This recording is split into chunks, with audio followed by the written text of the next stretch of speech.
Subscribe करें और bell दबाएं ताकि कोई खबर रह न जाए।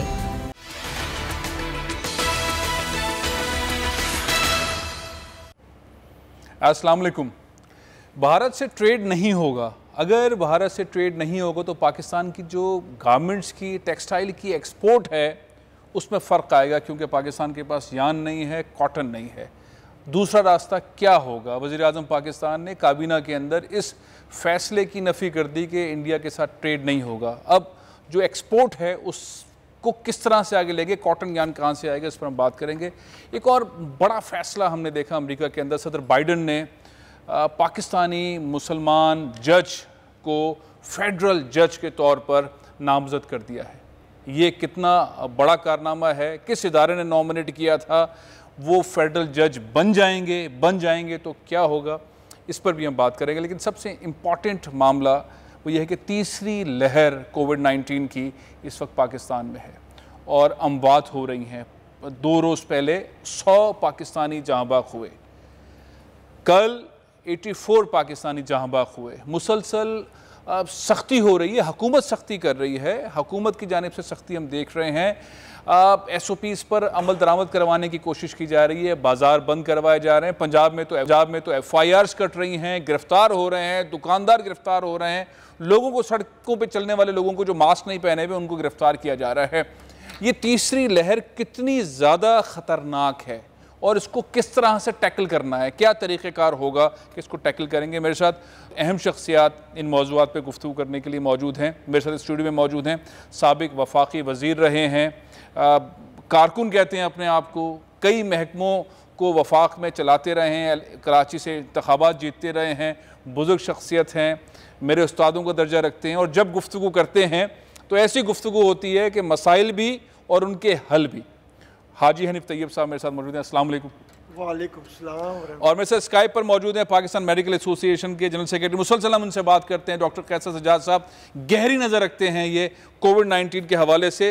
अब डॉक्टर साहब, हम पहुँचे कहाँ हैं, हमारी सिमत कहाँ है, ये अमवात जो बढ़ रही हैं इनको रोकने के लिए हमारे पास कौन सा फार्मूला होना चाहिए? बिस्मिल्लाहिर्रहमानिर्रहीम। बहुत शुक्रिया फैसल आपका। देखिए, अब जो सूरत हाल है वो थोड़ी गंभीर है और बहुत परेशान कुन है, क्योंकि जो तीसरी वेव्स हम कह रहे हैं, तीसरी लहर कह रहे हैं, वो इसलिए कह रहे हैं कि एक तो जो नंबर ऑफ केसेस नीचे डिक्लाइन हो रहे थे दूसरी लहर के बाद जी, वो उसमें इजाफा होना शुरू हो गया है। दूसरी परेशानी ये है कि इसमें ज्यादातर केसेस जो हैं वो यूके वेरिएंट है, जो यूके से आया हुआ है। और तीसरी बात ये है कि ये सारा का सारा जो प्रॉब्लम क्रिएट हो रहा है ये पंजाब में ज्यादा फैल गया है। अच्छा। और परेशानी की बात ये है कि पंजाब से KP के और अब बलूचिस्तान के अंदर भी केसेस बढ़ रहे हैं। डॉक्टर साहब करें क्या? अब तो फैल रहा है, अब करें क्या? हमारे पास क्या ऑप्शन है आपके ख्याल में? हमारे यहाँ फैसल हमेशा जो कुछ भी होता है बहुत देर से होता है। जब हम प्रॉब्लम क्रिएट कर चुके होते हैं फिर हम करते हैं। आपने अभी इंट्रो में बहुत अच्छी बात की कि अब हुकूमत सख्ती भी कर रही है, सजा भी दे रही है। होना ये चाहिए कि मैं समझता हूँ कि देखें, 2 चीजें बहुत इंपॉर्टेंट है। एक तो ये कि कोविड अब आपके लाइफ से इतनी जल्दी जाएगा नहीं, तो आप SOPs के साथ जिंदगी गुजारनी है। हाँ। अगर आप चाहते हैं कि अपने रोजमर्रा के काम भी चले, कारोबार भी चले, तालीम भी चले और रेस्टोरेंट भी चले, सब चीजें चले, तो आप सख्ती से SOPs पे अमल दरामद करना होगा। बहुत बहुत शुक्रिया डॉक्टर साहब, बहुत बहुत शुक्रिया आपका। आप एक इदारा भी चलाते हैं, आपने हुकूमत भी चलाई, ब्यूरोक्रेसी को भी बहुत करीब से देखा। हाजी साहब, आप एक बहुत बड़ी कम्युनिटी से ताल्लुक़ रखते हैं, बड़ी वजनी कम्युनिटी है। जूनागढ़ में आपकी पैदाइश हुई तो जूनागढ़ वाले तो यहाँ पूरी इकोनॉमी वही चला रहे, AKD जूनागढ़, तो सारे सिस्टम को आपने बड़े अच्छी तरह देखा हुआ है। हम कोविड वाले मामलात में कैसे आगे जा रहे हैं, उसको संभालने के लिए हमें क्या करना चाहिए? बिस्मिल्लाहिर्रहमानिर्रहीम। दरअसल कोई नया मसला पैदा हो ना, तो मसला बैठकर बातचीत के जरिए उसके हल की तरफ ले जाना चाहिए। ठीक है। ये सोचना कि 4, 8, 10 उलमा को ऐवान सदर में चाय पे बुला लिया जाए और ये ऐलान कर दिया जाए कि मुत्तफिक हो गए, ये ज़रा मुश्किल है। हुकूमत पर तनकीद कर रहे हैं आप, मतलब डॉक्टर आरिफ अलवी साहब ने चंद उलमा कराम को बिठा के मशवरे किए। मैं चाहता ये था जी कि ये 4 4 सूबे तो बड़े हैं, वैसे आज़ाद कश्मीर भी एक तरह से है, गिलगित बल्तिस्तान जब भी है। इनके गिलगित बल्तिस्तान भी अब है, ये एक एक सूबे में जा करके वहाँ की भी प्रोविंशियल मजहबी उमूर की रिलीजियस कमेटी होती है, उनको ड्यूटी लगाते, वो सब मुलाकातें करते और उलमा से कहते हैं कि हम आपसे कुछ ज़्यादा ताउन इसलिए चाहते हैं कि इस किस्म की वबा पहले नहीं आई है। उलमा की रिस्पॉन्सिबिलिटी बना देते तो लोगों को वो शऊर आता और ये इस तरह खतरनाक नहीं होता, इतना खतरनाक नहीं होता, कुछ SOP में अमल दरामद होता। हाँ। अब तो मुसीबत ये है कि 4-6 आदमियों को और 10 आदमियों को बुला लेने से तासुर ये मिलता कि ये सदर साहब के साथ हाँ मिलाकर आ गए, लेकिन अमली तौर पर नहीं हुआ। लेकिन सीरियस बहुत ज्यादा कंडीशन। हाजी साहब, एक और मसला है, ये कोविड तो चल ही रहा है, डॉक्टर साहब भी बता रहे थे कोविड चलता ही रहेगा, रुकेगा नहीं, और इसी के अंदर SOPs में आना पड़ेगा। एक मसला ये हो गया कि पाकिस्तान ने बड़ी अरसे के बाद अपनी एक्सपोर्ट बहुत ज़्यादा बढ़ाई और 2020 के दिसंबर में पाकिस्तान ने $2.5 बिलियन की टेक्सटाइल की एक्सपोर्ट की। बहुत खुशानी भी फैसलाबाद के अंदर देखा कि सारी पाकिस्तान की सनतें चलना शुरू हो गई फैसलाबाद की, और हज़ारों लाखों की तादाद में रोज़गार मिला। अब हुआ यह कि वो मैकेनिज्म चलता तो रहा, लेकिन फिर हुआ यह कि कॉटन नहीं है, यार्न नहीं, जिसकी वजह से लॉक आया और जो ऑर्डर्स पाकिस्तान को अमेरिका से और दुनिया भर से मिले थे, जो पाकिस्तान ने मेहनत की, एडवांटेज लिया, वो हाथ से निकलने लगा और कॉटन का फैसला हुआ कि इंडिया से सस्ती ले लेते हैं, बॉर्डर खोलें। सनतकारों ने शोर मचाया, हुकूमत ने सोचा, हमने रज़ाक दाऊद साहब का सुना, उन्होंने कॉन्फ्रेंस वगैरह की कि हम खोल रहे हैं, लेकिन वज़ीर आज़म ने कहा नहीं भाई, कश्मीर का मसला जब तक होगा तब तक नहीं खोल सकते, बॉर्डर यार्न और कॉटन नहीं आएगी। अब इंडियन यार्न और इंडियन कॉटन मस्कत से आ रही है और दुबई से आ रही है, पाकिस्तानियों को महंगी पड़ रही है। कोविड से कुछ फ़ायदा हुआ, अब कोविड से नुकसान हो रहा है। नुकसान क्या हो रहा है, इस पर हम बात करते हैं। हमारे साथ हौजरी एसोसिएशन के साबिक चेयरमैन, बड़े सनतकार हैं, चौधरी सलामत अली साहब। मैं इनको बार बार दावत देता हूँ। अस्सलाम वालेकुम चौधरी सलामत अली साहब। अस्सलाम वालेकुम चौधरी सलामत अली साहब। क्या हाल है? मैं बिल्कुल ठीक हूँ। मेरे साथ हाजी हनीफ तैयब साहब बैठे हैं, कई सारी वजारतों के साबिक वफाकी वजीर रह चुके हैं, महकमों के, बड़ी गहरी नज़र रखते हैं। ये जो मैंने अभी सारा बयानिया बताया कि अब आके इंडस्ट्री फंस गई है और ऐसे पॉइंट पे फंस गई है जहाँ पे अगर यार्न और कॉटन नहीं होगा तो इंडस्ट्री को जो ऑर्डर्स मिले हुए हैं बाहर से वो ज़ाया हो जाएंगे। यही सूरत हाल है। फैसी भाई, ये बात किस्मती है हमारे मुल्क की कि बड़ी मुश्किल से हमारे पास इंटरनेशनल बायर जो है वो आए हैं और ऑर्डर जो है ट्रैक होने शुरू हो गए और स्टीम लाइन हो गए और शिपमेंटें जाना शुरू हो गई। जब सारी दुनिया में स्लंप जा रहा था, पाकिस्तान की एक्सपोर्ट इंक्रीज हुई। ये अल्लाह का बहुत करम था हमारे ऊपर। उसके बाद ये हुआ है कि कॉटन की शॉर्टेज जो है पाकिस्तान में, कॉटन की ग्रोइंग जो है वो कम हुई है। ठीक है। कॉटन ग्रोइंग एरिया जो है कॉटन का कम 7 साल में आस्ता आस्ता वो कम हो गया जी। कॉटन की शॉर्टेज की वजह से इधर सट्टेबाज आ गए, इधर भी माफिया है, कॉटन माफिया। ये बड़ा एप्टमा जो है बहुत बड़ा माफिया है, शुगर से भी बड़ा माफिया है जी। और इन्होंने देखे, जैसे ही ये खबर चली कि EC से अप्रूवल हो गई है, 4-5 हज़ार रुपया बैग जो है उसी वक्त डिक्रीज हो गया 1 घंटे के अंदर अंदर। ठीक है। और जैसे ही दोबारा इसकी अप्रूवल नहीं मिली कैबिनेट से तो 4-5 हज़ार रुपया बैग जो है उसका सट्टेबाजों ने लगाए। सलामत साहब, इसका एक हल क्या ये है कि पाकिस्तान एक्सपोर्ट जो है कॉटन की और यार्न की उस पर पाबंदी लगा दे और इंपोर्ट के ऊपर ड्यूटीज खत्म कर दे? कहीं से भी आ रहा है, आप ड्यूटीज खत्म, सारे टैक्स खत्म, ताकि पाकिस्तानी इंडस्ट्री को एक बूस्ट मिले। आप समझते हैं ऐसा इकदाम होना चाहिए? आज तकरीबन Pakistan hosiery association, Pakistan power loom association, एप्टमा नहीं अबूमा और सियालकोट से हमारे दोस्त आए हुए थे, फैसलाबाद में चैम्बर, ये पावर लूम एसोसिएशन वाले, बेडशीट वाले, सभी एसोसिएशन ने आज मुतफिका तौर पे फैसला किया है। गवर्नमेंट को ये कहा है कि यार्न की एक्सपोर्ट जो है उसके ऊपर फुल फॉर पाबंदी लगा दी जाए। अच्छा, गुड हो गया, ताकि मार्केट में यार्न की अवेलेबिलिटी जो है वो हो जाए। और इंपोर्ट जो है, इंपोर्ट के ऊपर तमाम किस्म की ड्यूटियां जो है वो ख़त्म कर दी जाए, ताकि हमारे पास जो ऑर्डर आए हुए हैं, अगर ऑर्डर डिस्टर्ब हो गए तो दोबारा हमारे पास बायर नहीं आएंगे। इसलिए चले जबरदस्त मुतालबा किया। जो मैं बात कर रहा था वही बात आप भी कह रहे हैं। मैं आपकी तरफ वापस आता हूँ। मेरे साथ इस वक्त मौजूद है फैजुल्लाह साहब, चेयरमैन है स्टैंडिंग कमेटी के रेवेन्यू के फाइनेंस के। फैज साहब, ये जो भी डिमांड आपने सुनी, जो आपने बात सुनी, वो बात मैं भी कह रहा था, हर कॉमन आदमी की समझ आएगी। हुकूमत जो है वो मसला हल करने की तरफ जा रही है, जो चौधरी सलामत अली साहब ने कहा। देखिए, क्योंकि मेरे पास तो ओवरसाइट है फाइनेंस की और रेवेन्यू की जी, तो बिल्कुल मैं, क्योंकि मेरा भी ताल्लुक फैसलाबाद से है। हाँ जी, हाजी सामद साहब सही फरमा रहे हैं। इस वक्त जो जरूरत है, अभी जो 3-4 दिन पहले एक हमारी ECC ने जो फैसला किया था, वहाँ से जो उनकी तजवीज थी इंडिया से जी रॉ कॉटन और जो ये यान है वहाँ से इम्पोर्ट लाने की, जी हाँ, जिसको बाद में कैबिनेट ने जो है वो उसको, हाँ जी, तो उसमें ये है कि अब इसके बाद दूसरी सूरत जो बचती है वो यही है कि बजाय इसके कि हम अपनी कॉटन बांग्लादेश, अपना यान जो है वो बांग्लादेश को या हम इंडिया को, सॉरी वियतनाम को या किसी और मुल्क को बेचें, तो मेरे ख्याल में वो हमारी अपनी ही प्रोडक्ट्स के लिए इस्तेमाल होना चाहिए। तो आप कह रहे हैं एक्सपोर्ट पे पाबंदी लगा दो, और आप जो सलामत साहब का मुतालबा है उससे आप एग्री कर रहे हैं, सलामत साहब वाले मुतालबे से एग्री कर रहे हैं। तो अब हुकूमत जो है वो कितनी देर के अंदर ये मुतालबा मान लेगी, कितना वक्त लगेगा इसको मानने में? समझदाराना मालूम बात है वैसे तो। परसों मीटिंग है हमाद अजहर साहब के साथ, हाँ, और रज़ाक दाऊद साहब के साथ, उसमें इंशाल्लाह ताला इसके ऊपर फैसला होगा। अच्छा ठीक है। मैं हाजी साहब से भी पॉइंट ऑफ व्यू लेता हूँ। हाजी साहब जो हैं वो 1977, 1985 और 1975 के अंदर नेशनल असम्बली के इंतखाबात लड़ चुके हैं। Labour, power, overseas Pakistani petroleum, कुदरती वसाइल, हाउसिंग और माहौलियात की वफाकी वजारतें चला चुके हैं। आपसे ज़्यादा तजर्बा कम लोगों को होगा। गुजारिश ये है कि ब्यूरोक्रेसी हर्डल्स डालती है। इतनी ज़बरदस्त बात कर रहे हैं, वो सलामत साहब की बात भी समझ आ रही है, हर पाकिस्तानी को समझ आएगी अगर इंडस्ट्री चलानी है तो ऐसा करना पड़ेगा। आपके ख्याल में अगर रुकावट आएगी तो कहाँ से आएगी?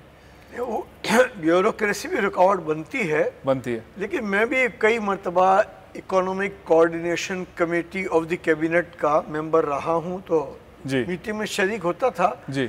लेकिन वो मीटिंग दरअसल सिफारिशात तैयार करती है फॉर कैबिनेट, ठीक है, that should be not announced by finance minister until unless it is cleared by the cabinet. उन्होंने गलती की हाँ। और लोगों ने उतार चढ़ाव की वजह से सट्टेबाजी कर दी, करोड़हा अरबहा रुपए का नुकसान हो जाता है, और मार्केट स्टॉक एक्सचेंज की भी बहुत ज़्यादा डिफिकल्ट हो जाती है।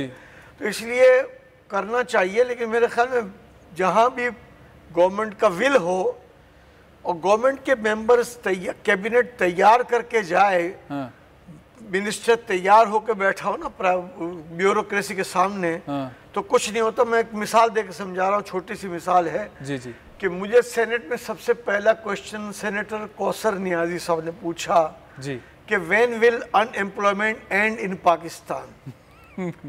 तो हमारी तरफ से सेक्शन ऑफिसर से लेकर सेक्रेटरी तक ने जवाब दिया कि by the end of next 5-year plan there will be no unemployment in Pakistan. ये मुझे साइन करने के लिए भेज दिया। मैं एक वर्कर आदमी हूँ, मैंने पढ़ा, मैंने सोचा कि ऐसा तो नहीं हो सकता, तो इस लिहाजा मैंने अपना कमरा PSA का कोई फ़ोन नहीं देना बंद करो। मैंने इसको गौर किया और मुझे अंदाजा हुआ कि ये तो मेरी गर्दन फंसाने की वाली बात है कि एक मरतबा मैं कह दूंगा और सब प्रेस वाले मुझसे बाद में पूछते रहेंगे।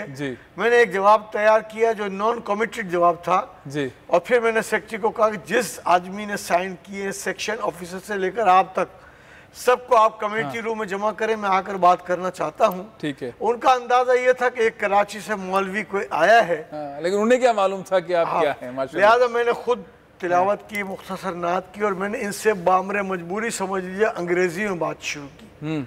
तो उनको अंदाजा हो गया। मैंने कहा I would like to know whether you all are. तो ब्यूरोक्रेसी जो है गड़बड़ करती है। मेरे साथ जबरान नियाज साहब मौजूद हैं। जबरान नियाज साहब पाकिस्तान के वन ऑफ द बेस्ट जिसे कहते हैं, वो एक्सपोर्टर के अंदर हैं, जो अमेरिका के अंदर काम कर रहे हैं। अब ये जो प्रॉब्लम्स हैं जो सलामत साहब कह रहे थे और उनकी हमनवा निकले फैज साहब, उन्होंने भी कहा कि ऐसे ही होना चाहिए। अब देखते हैं कि बेसिकली प्रॉब्लम्स आ रहे हैं जबरान साहब, अब इंडस्ट्री पाकिस्तान की रुकी हुई है, हमारे पास कॉटन यॉन नहीं है, मुतालबा हो रहा है, आज प्रेस कॉन्फ्रेंस के अंदर मुतालबा हो गया, सलामत साहब ये कह रहे हैं और इत्तेफाक से फैजुल्लाह साहब भी फैसलाबाद की वो भी मुतालबा कर रहे हैं कि फौरी तौर पर ये इस पर पाबंदी लगाई जाए, एक्सपोर्ट नहीं हो और जो इंपोर्ट हो उसके ऊपर टैक्स और ड्यूटीज नहीं हो। आप क्या कहते हैं, कितनी मुश्किल में आप, आपके पास जो ऑर्डर्स हैं अमेरिका के वो आप डिलीवर करने की पोजीशन में हैं, नहीं हैं, घबराए हुए हैं, मुतमईन हैं, क्या सूरत हाल है? जी देखें, इसमें मल्टीपल, पहला तो ये है कि जाहिर है कि मार्केट में यार्न की अवेलेबिलिटी के चैलेंजेस हैं पिछले 2 से 3 महीने से, और उससे जो यार्न हमें इजीली मिल जाता था वो इतनी आसानी से नहीं मिल रहा, और अब उसमें तकरीबन जो लोग पहले 60 डे का क्रेडिट ऑफर करते थे अब वो चाहते हैं कि बस उनको कैश पे परचेज कर लें या 30 डे पे परचेज कर लें। तो शॉर्टेज के भी चैलेंजेस हैं, लेकिन मैं बुनियादी तौर पे, उसूली तौर पे मुझे इस चीज़ का नुकसान है, लेकिन मैं ये नहीं कहूँगा कि एक्सपोर्ट बंद करें, क्योंकि जो यार्न एक्सपोर्टर है वो भी हमारी तरह एक डिफरेंट कमोडिटी का एक्सपोर्टर है, उसने किसी से कॉन्ट्रैक्ट्स साइन किए हुए हैं अगले 3 महीने के लिए। अच्छा। अगर हम उसका बिजनेस बंद कर देंगे तो वो 5 साल बाद कैसे बिजनेस करेगा, उसको फ्यूचर में बिजनेस कैसे मिलेगा? तो पाकिस्तान में बेचे ना, पाकिस्तान में जरूरत है, पाकिस्तान में बेचे, फिलहाल पाकिस्तानी इंडस्ट्री को जरूरत है, वो बाहर एक्सपोर्ट ना करें, पाकिस्तान को बेचे, पाकिस्तान इंडस्ट्री को बेचे। तो अगर उनकी प्राइस में गैप है, अगर 2 या 3% का 5% का प्राइस गैप है, तो गवर्नमेंट को चाहिए कि उस गैप को ब्रिज करें, वो उनको एक टेबल पे यार्न एक्सपोर्टर्स को बिठाएं और एक टेबल पे जो है वो कमोडिटी एक्सपोर्टर्स को बिठाएं, क्योंकि दोनों पाकिस्तान में। इस पे फौरन जवाब ले लेता हूं। फैजुल्लाह साहब, ये बड़ा जबरदस्त पॉइंट दिया है जबरान साहब ने, अगर ये यार्न एक्सपोर्ट ना की जाए, पाबंदी ना लगाएं, आप टर्न कर दें, शिफ्ट कर दें पाकिस्तानी टेक्सटाइल इंडस्ट्री की तरफ, तो फिर तो जरूरत नहीं पड़ेगी इसके ऊपर पाबंदी लगाने की। क्या कहते हैं आप फैजुल्लाह साहब? ये जो बात कर रहे हैं, हाँ जी, भी इसके ऊपर मीटिंग्स हो चुकी हैं। हाँ जी, तो प्रॉब्लम ये है कि जब इस किस्म के हालात पैदा होते हैं, जैसे कि आप भी कह रहे थे, हाँ जी, तो जिनके पास इस वक्त यार्न मौजूद है उन्होंने स्टॉक कर दिया हुआ है, और सिर्फ यानी 1-2 दिन में यार्न की कीमतें इतनी ऊपर चली गई हैं कि आपके और एक्सपोर्टर्स के लिए नामुमकिन हो गया है काम को आगे चलाना। ठीक है, मेरे ख्याल में मैं तो बिल्कुल इस बात का हामी हूँ और ये समझता हूँ कि यार्न की इंपोर्ट पे ड्यूटी खत्म होनी चाहिए और यार्न की एक्सपोर्ट पे फिल वक्त जो है आपको कम से कम 3 से 4 महीने के लिए पाबंदी लगानी चाहिए। बिल्कुल ठीक है, बहुत बहुत शुक्रिया फैजुल्लाह साहब। बड़ी हुकूमत अगर पाबंदी लगा दे और सनतकारों की बात मान ले तो क्या बात है। मेरे साथ इस वक्त मौजूद हैं जावेद बलवानी साहब, बड़े सनतकार हैं, चीज़ों को बहुत ही गहरी नज़र से देखते हैं, सोल्यूशन के साथ देखते हैं। अस्सलाम वालेकुम जावेद भाई। वालेकुम अस्सलाम। ये कैसे मसले में अटक गए, फंस गए, एक्सपोर्ट बंद हो रही है, कम हो रही है, ऑर्डर्स पूरे नहीं हो रहे हैं, अभी जबरान साहब कह रहे हैं बड़ी मुश्किल में सूरत हाल, एक्सपोर्ट बंद करें यार्न की, कॉटन मस्कत के थ्रू ले लें, इंडिया की दुबई के थ्रू ले लें, क्या करें, क्या हल होना चाहिए इस मसले का? देखिए, बिस्मिल्लाहिर्रहमानिर्रहीम, ये फैजुल्लाह कमुका साहब थे मेरे ख्याल पे। जी जी जी जी जी फैजुल्लाह कमुका साहब जो है, अल्लाह इनको तंदुरुस्ती और सेहत दे, बीमार थे। हाँ। और बड़े अच्छे आदमी और हमेशा एक्सपोर्टर्स के लिए आवाज उठाते हैं और बाकायदा चल के एक्सपोर्टर्स के मसले हल कराते हैं। बहुत अच्छी बात है, हमेशा सच और हक की बात करते हैं, जो मुल्क की बेहतरी के अंदर जो बात हो वो। अब क्या करना चाहिए? अगर इनकी बात मान ली जाए तो मसला हल हो गया, अगर इनकी बात ना माने तो फिर? देखिए, मैं आपको एक बात बताऊं कि अक्टूबर के अंदर हमारी कॉमर्स के एडवाइजर से मीटिंग हुई थी जूम पे, जी जी, जिसमें पूरे पाकिस्तान से तमाम इंडस्ट्रियलिस्ट और इंडस्ट्रियल एसोसिएशन के लोग थे। उस वक्त हमने रज़ाक दाऊद साहब से कहा कि कॉटन की क्रॉप कम हुई है और आगे हमें डर लग रहा है कि कॉटन यहाँ नहीं मिलेगा, तो लिहाजा आप फॉरेन कॉटन की यहाँ से रेगुलेटरी ड्यूटी और ड्यूटी दोनों हटा दें। उन्होंने कहा अच्छा मैं करता हूँ कोशिश, और फिर इन्होंने रेगुलेटरी ड्यूटी हटाई और 2-3 दिन बाद फिर मीटिंग की। हमने बोला आपने ड्यूटी नहीं हटाई, तो इन्होंने बोला कि ड्यूटी हटाने के लिए हमको असेंबली में जाना पड़ेगा। ठीक है, तो हमने ये कहा कि आप असेंबली से करा लें, अगर असेंबली का प्रोसीजर लंबा है तो आप इसको ऑर्डिनेंस के थ्रू करें, फिर असेंबली से करा लें। ठीक है, ताकि फौरी काम हो सके। तो इन्होंने बोला अच्छा हम इसको देखते हैं। हमने उनको साथ में ये सजेशन दी कि और ऑप्शन ये है कि आप फॉरेन इंडिया से इंपोर्ट अलाउ कर दें। हाँ। और ड्यूटी फ्री, क्योंकि इंडिया बाय रोड वो तो खत्म ही हो गई सर, इंडिया वाली दुकान बंद हो गई। अब ये बताइए तजवीज़ जो आई है, आप इससे एग्री करते हैं? एक्सपोर्ट बंद करें, आने वाले इंपोर्ट के ऊपर टैक्स और ड्यूटी खत्म करें। जावेद भाई देखिए, यान की एक्सपोर्ट बंद होनी चाहिए, बंद होनी चाहिए। जब तक बंद होनी चाहिए जब तक आपके यहाँ के लोकल इंडस्ट्री चल रही है। ठीक है, और इंपोर्ट के ऊपर टैक्स खत्म कर दें, और ड्यूटी जो है उसको फौरन खत्म करनी चाहिए इंपोर्ट पे, और कमर्शियल इंपोर्टर को भी अलाउ कर देना चाहिए। और जो है फौरी हमारे एक्सपोर्टर्स के जितने भी रिफंड हैं वो फौरन मिलने चाहिए। बहुत बहुत शुक्रिया जावेद बलवानी साहब, बहुत बहुत शुक्रिया। वक्त की कमी है, लेकिन हमने इंडस्ट्री के लिए सॉलिड बात कर दी। सलामत साहब ने भी यही बात की, फैजुल्ला साहब ने भी ये बात की, और जाहिर है कि जावेद बलवानी साहब ने ये बात की। आप सब लोगों का शुक्रिया। मैं ब्रेक ले रहा हूँ, ब्रेक के बाद हम बात करेंगे। बहुत बड़ी डेवलपमेंट हुई है अमेरिका के अंदर, और सदर बाइडन ने एक पाकिस्तानी मुसलमान अमेरिकन को फेडरल जज के लिए नॉमिनेट कर दिया है। जज बन जाएंगे या नहीं? इससे पहले भी एक पाकिस्तानी मुसलमान जज को नॉमिनेट किया गया था ओबामा ने, लेकिन वो नहीं बन सके थे। वो क्यों नहीं बन सके थे और ये कैसे बनेंगे, इस पर हम बात करेंगे इस ब्रेक के बाद।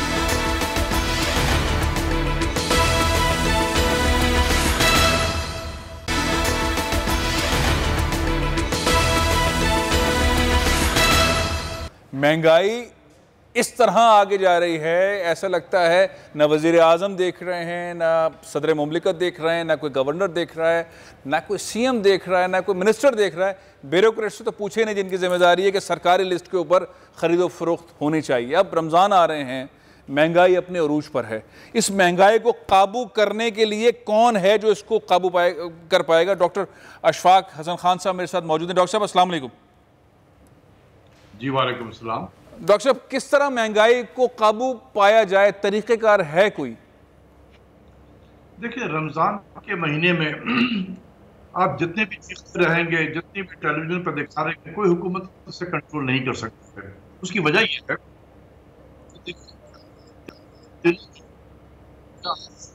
तरीके से आप कैसे खाते हैं, आप जो जरूरत में खाई जाती है, कम दिनों में खाते, ऐसा होता ही है कि रमज़ान के महीने में हर घर में छोले, हर घर में चाट, हर घर में फला, तो एक्सेस डिमांड क्रिएट करते हैं आप जी। जब एक्सेस होगा इसकी कीमतें बढ़ेंगी, आप क्या करेंगे? कुछ नहीं कर सकते। सरकारी कीमत में तो मिले ना डॉक्टर साहब, कोई चीज भी सरकारी कीमत में तो मिले। हुकूमत कहती है ये 100 रुपए दर्जन केला है, वो 300 रुपए मिल रहा है, 250 मिल रहा है, तो फिर ये इसका क्या हल है? भाई आप ना खाएं केला, आप अगर 10 दिन ही केला खाएंगे, यही केला नहीं बिकेगा, इससे कीमत नीचे आ जाएगी। लोग लेकिन हर घर में केला खाना भी जरूरी है ना, हर घर में केला खाना भी जरूरी है जी। पर तो उतनी है तो जो होना था हो गया इस मुल्क में, लेकिन सबसे ज्यादा हम इस्तेमाल करते हैं। यू क्रिएट एक्सेस डिमांड, इसकी वजह से कीमतें बढ़ती हैं। आप चीखते रहेंगे, मुझे मालूम है क्योंकि मैं डील करता रहा हूँ, ये पूरा महीना जो है ना वो मीडिया दिखा देगा और बस महंगाई महंगाई, कोई हुकूमत कुछ नहीं कर सकती है। देखें, आप कंट्रोल रेट पे बेचते हैं। आज मैं देख रहा था कि 85 रुपए में लाहौर में चीनी बिकेगा, और जो दुकानदार है वो 105। भाई यही दुकानदार जाएंगे वहां से 85 रुपए में लेंगे और 105 को बेचेंगे। तो लोगों के ऊपर, ये जो दुकानदार है इनके ऊपर अल्लाह ताला वो ख्यालात हिदायत क्यों नहीं देता? आप यूरोप में देखते हैं वो चीजें सस्ती कर देते हैं मुसलमानों के लिए, रमजान में बहुत सस्ती कर देते हैं, पर हमारे यहाँ हम मुसलमान हैं, हम मुसलमान हैं जी। आज जो नए जो टेनेंट्स हैं मुसलमानों के, वो ये ठीक है, चल रहा है इसी तरीके से, चाहे मुसलमान हो या मुसलमान ना हो, बस पैसा एक रेस में जल्दी से एक रेस है वो इस तरह चल रही। बहुत बहुत शुक्रिया डॉक्टर साहब, बहुत बहुत शुक्रिया आपका। हरीश साहब, डॉक्टर साहब की आपने गुफ्तगू सुनी, बहुत गहरी नज़र रखते हैं चीज़ों के ऊपर। यूरोप में, अमेरिका में, कनाडा में रमज़ान से पहले बहुत ज़बरदस्त सेल लगाई जाती है और सस्ती कर दी जाती है चीज़ें, और लोग खुश होते हैं और वो भी खुश होते हैं, रमज़ान आया आपकी वजह से हम पे बरकतें। हमारे यहाँ चीज़ें मल्टीप्लाई महंगी होती है, कोई इसकी रिस्पॉन्सिबिलिटी लेने को तैयार नहीं करते। मुसलमान है, मुनाफा कमा रहे, वो रमजान के महीने में या क्रिसमस वाला मौका हो, जी जी, कोई भी त्यौहार सस्ती कर लेते हैं, सस्ती कर। हमारे यहाँ जो जहाज का किराया उम्रे के लिए रमजान में बढ़ा दिया जाता है, हम मल्टीप्लाई कर देते हैं, हम महंगा करते हैं। एक तरफ आप अभी गुफ्तगू कर रहे थे ना, एक तरफ अल्लाह का हुक्म है और दूसरी तरफ शैतान कहता है पैसे मिल रहे हैं, तो जो शैतान की तरफ माइल हो जाता है वो रमजान को भी नहीं सोचता, गरीब को भी नहीं सोचता। तो मदीने की रियासत वाली बात में फॉर्मूला क्या है? मदीने की रियासत के अंदर हम इसको आम हुकूमतें और ये इमरान खान की मदीने की रियासत का नारा, मदीने की रियासत की तो मिसाल हमारे सामने कि सैयदना उस्मान गनी रज़ी अल्लाह तआला के पास कहत के हालात में बहुत सारा सामान आया उनका अपना, जी, लोगों ने खरीदना चाहा नफा देकर, जी, तो उनका इतने नफे में नहीं बेचूंगा, और उन्होंने कहा कि मेरा अल्लाह जो है वो तो 10 गुना नफा, तो उन्होंने वो तमाम सामान लोगों में तकसीम कर दिया। ये जज्बा आहिस्ता आहिस्ता कम होता जा रहा है। मदीने की रियासत की बात करने वालों को तरीक़ा कार भी तो मदीने वाला फॉलो करना चाहिए, फिर तो लोग इस तरफ आ सकते हैं। ऐसा चूँकि है नहीं। बाकी डॉक्टर अशफाक साहब ये बात ठीक फरमा रहे थे कि रमज़ान में हमें कहा भी गया कि अपने घर वालों का रिस्क जो है वो कुशादा करो, अल्लाह ताला और ज़्यादा अता फरमाएगा। तो रिस्क बहुत होता है, सख्ती हुकूमत को करनी चाहिए। नहीं हम अहादीस पे चलते रहें और मदीने की गुफ्तगू करते रहें और अमलन ग्राउंड पर देखें कि वो 100 रुपए की चीज 300 की बेच के वजू करके फौरन जमात में जाके नमाज पढ़ता है। अब आप देखिए यूटिलिटी स्टोर है कितने, जी, कितने पाकिस्तान के जिले और कितनी तहसीलें हैं, और उसके मुकाबले में यूटिलिटी स्टोर बहुत कम है। तो ये एक अवाम की आंखों में हर हुकूमत धूल झोंकती है कि यूटिलिटी स्टोर से ये मिलेगा, लेकिन वो शेल्फ खाली होते हैं, चीनी वाले सस्ती चीजों वाले सारे शेल्फ खाली होते, क्योंकि वो अंडर हैंड डीलिंग करके किसी एक को सब कुछ बेच चुके होते हैं। बिल्कुल सही। बहुत अहम स्टोरी जो ब्रेक से पहले मैं आपसे कह रहा था कि अमेरिका में एक बड़ी डेवलपमेंट हुई है। एक पाकिस्तानी मुसलमान मजिस्ट्रेट हैं जाहिद कुरैशी साहब, उनको सदर बाइडन ने वफाकी जज के तौर पर नॉमिनेट कर दिया है, और ये बहुत बड़ा फैसला कहा जा रहा है बाइडन एडमिनिस्ट्रेशन का। न्यू जर्सी से ताल्लुक़ रखते हैं, AP पैक नामी एक तंजीम है, इन्होंने नॉमिनेट किए, बहुत सारे पाकिस्तानी अमेरिकन को नॉमिनेट किया। बाइडन एडमिनिस्ट्रेशन के साथ काम कर रहे थे बिफोर इलेक्शन, उसके बाद उन्होंने नॉमिनेट किया कि इन पाकिस्तानियों को इन जगहों के ऊपर लगाएं। तो ये पहली भरपूर किस्म की जैसे नॉमिनेशन है। अब ये जज बन सकते हैं या नहीं, इससे पहले भी हमने देखा था आबिद कुरैशी नामी पाकिस्तानी वकील थे, ओबामा एडमिनिस्ट्रेशन में 2016 में उन्हें नॉमिनेट किया गया था, लेकिन कांग्रेस ने उन्हें अप्रूव नहीं किया। नॉमिनेशन के बाद कांग्रेस से अप्रूवल ज़रूरी है। जिन साहब ने नॉमिनेट किया था वो इस वक्त मेरे साथ स्काइप पर न्यू जर्सी से मौजूद हैं। AP पैक न्यू जर्सी के सरबराह हैं डॉक्टर महमूद आलम साहब। अस्सलाम वालेकुम डॉक्टर साहब। एक तो बहुत बहुत मुबारक हो आपको, न्यू जर्सी से ताल्लुक़ रखने वाले जाहिद कुरैशी साहब को आप लोगों ने नॉमिनेट किया, पहले बाइडन एडमिनिस्ट्रेशन को दिया, नाम दिया, और फाइनली वो उस मरहले से गुजरकर फेडरल जज के तौर पर जो है वो नॉमिनेट हो गए हैं। ताहयात होता है ये ओहदा, अगर वो बन जाएंगे जज तो सारी ज़िंदगी अपनी जितनी ज़िंदगी होगी वो जज रहेंगे। आप क्या समझते हैं, ये डिस्ट्रिक्ट जज के तौर पर खिदमत देने वाले ये जो पाकिस्तानी अमेरिकन होंगे, पहले ही होंगे, जो मैंने बात कही पहले ही होंगे या इससे पहले भी हुए? जी फैसल साहब, ये वाकई बहुत ही खुशी की बात है कि एक पाकिस्तानी नज़ाद मुसलमान को प्रेसिडेंट ऑफ द यूएस ने फेडरल कोर्ट के जज के तौर पर नामजद किया है। और इस तरह की नामजदगियों के लिए बहुत सारे फैक्टर्स जो होते हैं वो काम करते हैं। सबसे पहले उस शख्स की अपनी काबिलियत और उसके जो क्रेडेंशियल्स हैं जी, वो एक अहम चीज़ होती है। और जाहिद कुरैशी जो हैं वो इस वक्त 2019 से यूएस मैजिस्ट्रेट जज के तौर पर न्यू जर्सी में काम कर रहे हैं। इन्होंने यूएस मिलिट्री के लिए भी काम किया है। ये यहाँ न्यू जर्सी की रटगर्स यूनिवर्सिटी के ग्रेजुएट हैं। तो इस सिलसिले में एक फैक्टर ये भी रहा है कि एपी पैक जो कि American Pakistani public affairs committee है, जो पिछले 5-6 सालों से बड़ी एक्टिव है और बहुत एक्टिवली इन्होंने हमारी ऑर्गेनाइजेशन ने बाइडन की कैंपेन में हिस्सा लिया। तो वो लोग भी इस चीज़ को रिकग्नाइज करते हैं कि मुसलमानों का इस मुल्क के अंदर रोल है और मुसलमान अब अपनी सलाहियतों को मनवा रहे हैं और आगे आ रहे हैं। डॉक्टर साहब, ये बाइडन एडमिनिस्ट्रेशन के साथ जो एपी पैक के मामलात हैं ये कैसे चल रहे हैं? ये जो एक इदारा पाकिस्तानियों ने बनाया, उस इदारे ने बाइडन एडमिनिस्ट्रेशन के साथ मिलके कैसा काम किया? ताल्लुकात आपके कैसे चल रहे हैं? ये बड़ा ही अहम सवाल आपने किया है। देखें अमेरिका जो है वो इमिग्रेंट्स का मुल्क है। जैसे हम यहाँ पे आए हैं और दुनिया भर से यहाँ पर मुसलमान आबाद हुए हैं, जिसमें पाकिस्तानी भी हैं, मुसलमान भी हैं, हर मजहब के हैं लोग, और जो इस कंट्री का हिस्सा बनकर they become the part of the fabric of that society. हम भी अपना एक रोल अदा कर रहे हैं और उसमें एपी पैक ने एक अहम किरदार अदा किया है। अब जो मुस्लिम डायस्पोरा है उसमें पाकिस्तानी अमेरिकन का एक बहुत बड़ा रोल है, उसकी एक बड़ी हिस्ट्री है पिछले 50 साल से, जो अब नुमायां होती चली जा रही है।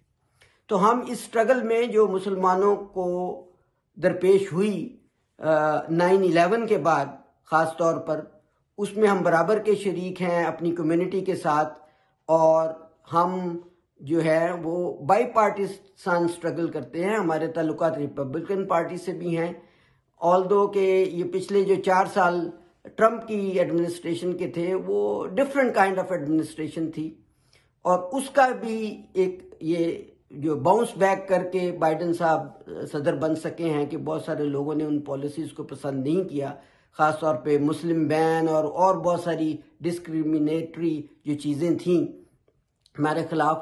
तो ये कोई 1-2 दिन से चीज़ हल नहीं होती, 1-2 सालों से नहीं होती। इसके लिए बहुत लंबी स्ट्रगल करनी पड़ती है। ये बताइए कि पाकिस्तानी अमेरिकन के लिए क्या चैलेंजेस हैं? आप हैं, डॉक्टर एजाज हैं, आपकी पूरी टीम है एपी पैक की, वो एक प्लेटफॉर्म से तहरीक चलाई उन्होंने और उन्होंने कामयाब करवाया। मैं खुद विटनेस हूँ, मैंने आपको देखा, बहुत खुल के आप जो है बाइडन के साथ पाकिस्तानी अमेरिकन लगे हुए थे और उन्होंने बहुत अंदाज में काम किया। जो पाकिस्तानी अमेरिकन के मसाइल हैं, आपको उनके हल अब नजर आते हैं? आपने कामयाब करवा दिया बाइडन को, वो आप क्लोज भी चल रहे हैं, आपके लोगों को नॉमिनेट भी कर रहे हैं, मसाइल हल करने की तरफ भी कोई तवज्जो है? जी फैसल साहब, जो बाइडन एडमिनिस्ट्रेशन के साथ जो ताल्लुक बना है एपी पैक का, वो भी एक तारीखी वाक़या है कि बाइडन की कैंपेन ने ऑफिशियली एपी पैक को चुना कि वो पाकिस्तानी फॉर बाइडन का एक ग्रुप बना के उनकी सपोर्ट करें। तो अब जबकि वो प्रेसिडेंट बन गए हैं और अपनी नॉमिनेशंस कर रहे हैं, वो अपने सारे ही सपोर्टर्स को जो है वो उनकी बात को सुन रहे हैं। ये बड़ी अच्छी बात है। जमहूरियत के अंदर ऐसी बातों पर अमल करके ही एक कंसेंसस बनाया जाता है और लोगों की सपोर्ट को जो है उसको अहमियत दी जाती है। और भी नॉमिनेशंस पे हम काम कर रहे हैं, एम्बेसडर अपॉइंटमेंट करने के हवाले से या कुछ और पोजीशंस भी। लेकिन जैसे कि मैंने आपको पहले बताया कि नॉमिनेशन के साथ साथ क्रेडेंशियल्स बहुत ज़रूरी चीज़ है और फिर दूसरी चीज़ें भी काम करती हैं।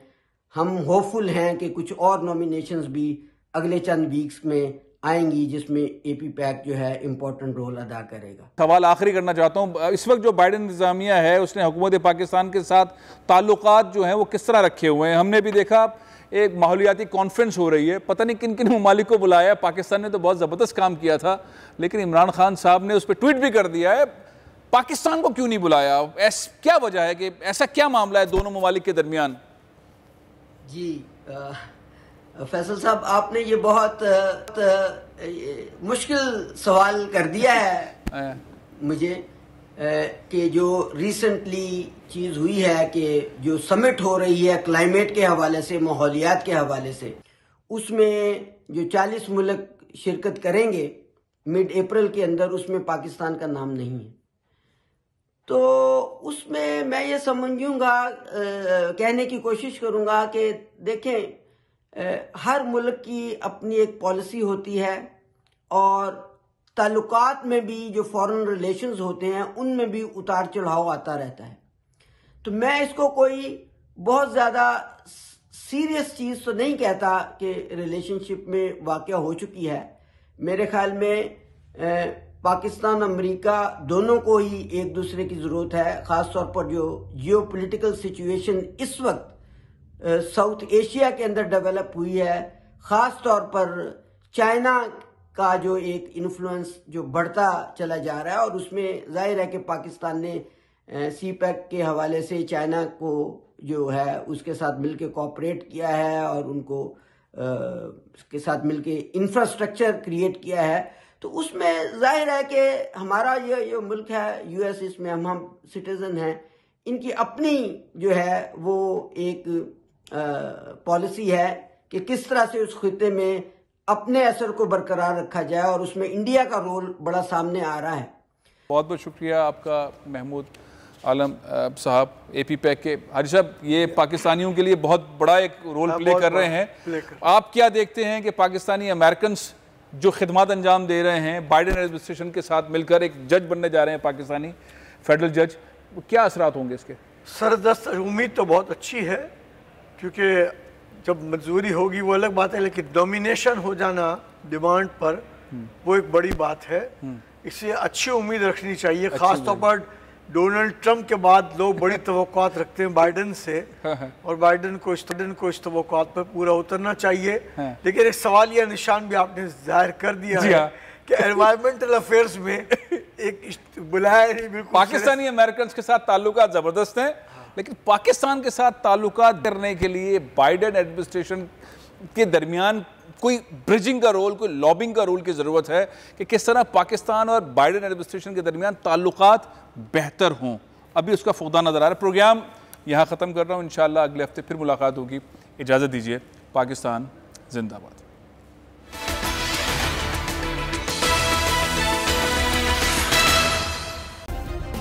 सब्सक्राइब करें और बेल दबाएं ताकि कोई खबर रह न जाए।